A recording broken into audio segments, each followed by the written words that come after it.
ওখানে প্রতিদিন বিকেলে যে নিলাম অনুষ্ঠান হয় সেই নিলাম অনুষ্ঠানের নিউজ কভার করতে গিয়েছিলাম। তো দুর্ভাগ্যবশত ওখানে গিয়ে দেখলাম আমাদের পাগলা মসজিদের নিলাম যে হয় ওইটা সিন্ডিকেটের আওতাধীন পুরোটা। ওখানে কিছু সাধারণ জনতা ক্ষোভ প্রকাশ করতেছিল যে ওদের কারণে তো আমরা নিতে পারতেছি না। তো এক পর্যায়ে চিন্তা করে দেখলাম যে আমিই দেখি কিছু করা যায় কিনা। ওরা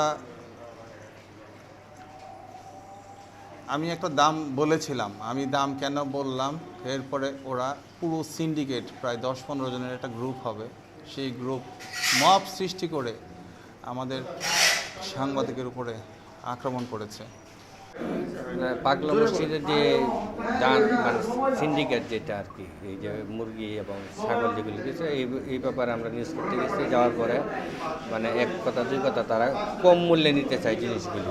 এই কথা জিজ্ঞাসা করতেই আপনারা কি আমরা সাংবাদিক হোসেন থেকে গিয়েছি এইসব বইলা 15-20 জন অতর্কিত আমরা 2-3 জন যারা আছে সবার উপর হামলা করছে, যে যেভাবে পারে এইভাবে।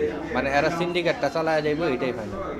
সিন্ডিকেটে ব্যবসা করবো, আর অন্য কেউ যদি এরকম কোনো কিছু বলে তাহলে তাদের উপর হামলা করে। আজকে আমরা সাংবাদিক যারা তারা ওই হামলার শিকার হয়েছে।